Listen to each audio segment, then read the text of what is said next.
The tribute to Daniel Muskrat by Mr. Tom Steen. Thank you once again. It's an honor and a privilege to be here and visit with you all. This is an event that I'm so happy for because it brings us together that we don't get together enough. And maybe this will get us off high center, all the families of Honey Creek. I don't know how you could be at this cemetery and not be touched. And I don't know how you could grow up on Honey Creek and not be touched by your Indian heritage. And whether you're white as me or not, we've got Indian heritage and we're proud of it. And this is really a very special day for me and for the descendants of Daniel. Because believe me, there's others that are more worthy to be up here talking about him than me. But I was asked, and I certainly will do it because it's such a special time. Now, if you know me, I'll get to rambling a little, but at least we've got shade and it won't be hot. But I think back in the Butler boys, wouldn't it be something if Jimmy and Johnny could have been here? Yeah. Wouldn't it have been something if Buster Steen could have been here? Wouldn't it have been something if Jeff Muskrat, young Jeff? My dad used to talk about Uncle Jeff Muskrat, but there was young Jeff. Jeff was, people that don't know him, very successful and very proud to be a Muskrat. You know what I'm saying? You know another person? Some of you will remember him. What if Henry Swady had been here? Oh gosh, we would have known a lot of history. Henry could tell those stories, you know. We miss those people. I've got a little book myself because I don't even have some of my family's names, numbers, and phones, and etc. But I'm going to try to get them. I hope you do the same. And I hope that maybe this would spring us to get an event going. Once every 2 years, once every year or something. Get the old timers, Honey Creek settlers, or whatever you want to call it, because there's too much history and family tradition in this area that we've let slip away. I've forgotten so much that my dad told me or my mom told me, and things like that. And above all, we ought to at least write it down, you know, because they say my memory slips a little every year. So, without further ado, I say thank you and tell you a little bit about Daniel Muskrat. I used to always wonder, how does my dad know everybody in this county, in this area?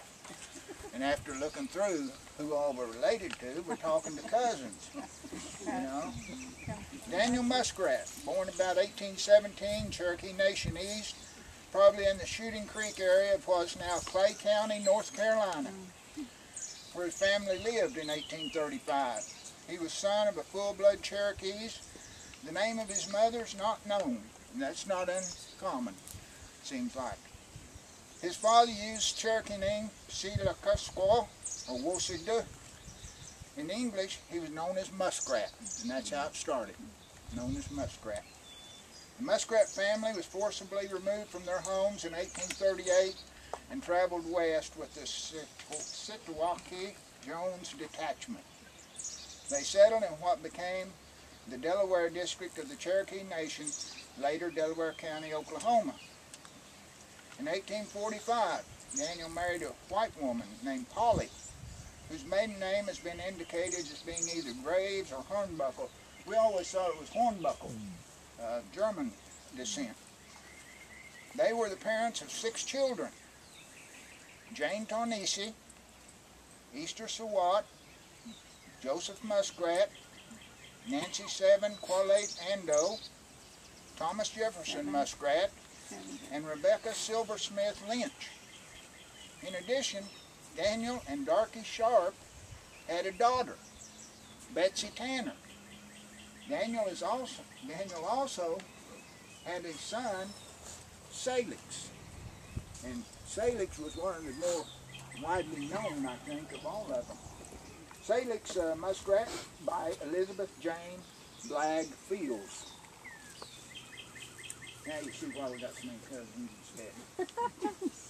During the Civil War, Daniel Muskrat supported the Union by enlisting in Company H, 2nd Regiment, Indian Home Guard. Military service allowed Daniel, and I always learn about this word, an invalid pension.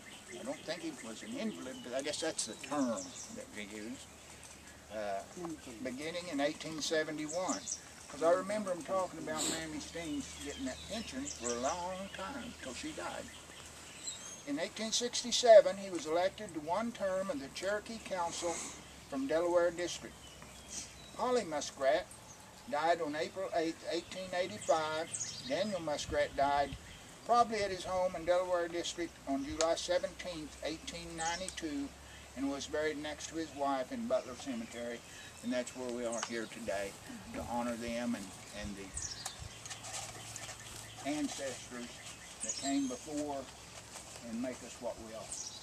Thank you. And I've got a book going around for names and addresses. If you get it, I appreciate it. We need that and try to get together. Thank you. Thank you, sir.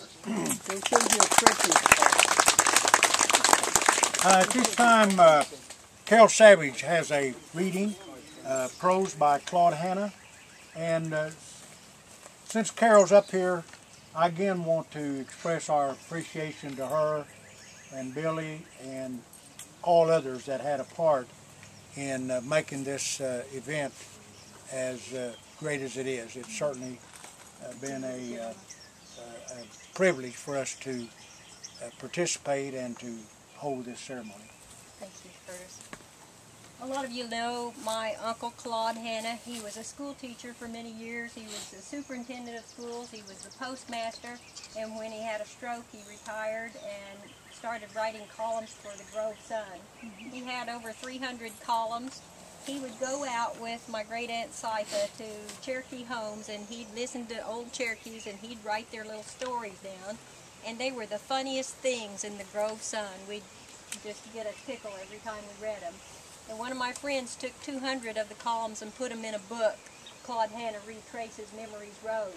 And he talks about the early Cherokees and the early trials and some of the cemeteries still under the lake, and about the Steens and the Swaggies and the old Courthouse Hollow and the Muskrats. And so if you haven't read his book, it's in the Grove Library. And this is what I wanted to read out of his column. It's called Awaiting That Glorious Morning by Claude Hanna. When the Cherokees were driven from their ancestral home, forced to travel 800 miles to their new home in the West, it was a sore trial for all of them. After the long, hard journey, it is to be understood that they would naturally want to select a place of peace and solitude where the poor, tired bodies could at last rest in peace. One such spot selected for the purpose was Butler Cemetery, 5 miles southeast of Grove. A quiet spot, gently sloping toward the setting sun, not far from Honey Creek and off the beaten path of man. Here, under the spreading oak trees, they laid the tired and weary bodies of their loved ones to rest. And Uncle Claude says, if I could speak to those who lie there today, I would say, sleep on, take your rest. May the spring's earliest flowers bloom in the sod above you. May the birds sing their sweetest songs about you the summer long. May the falling leaves of autumn float softly down upon your resting place, and may the winter snow spread its softest blanket over you as we all await the dawn of that glorious morning. My Uncle Claude is buried right up the hill. Thank you. Thank you, Carol. At this time, we'd like to have our closing hymn by our little Courtney Cornell, please.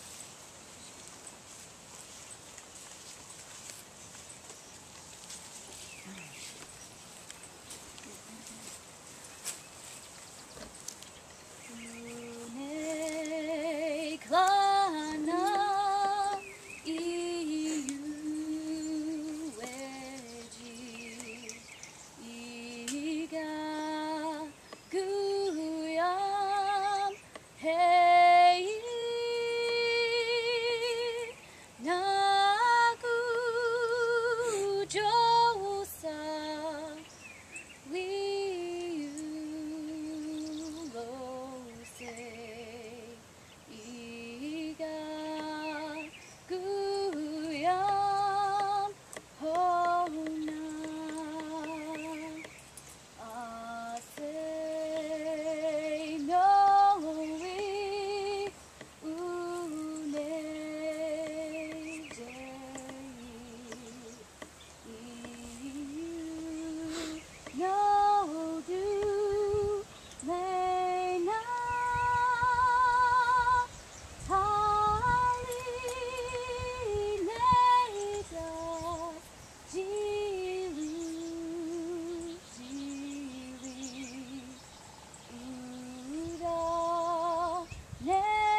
Thank you, Courtney, very much.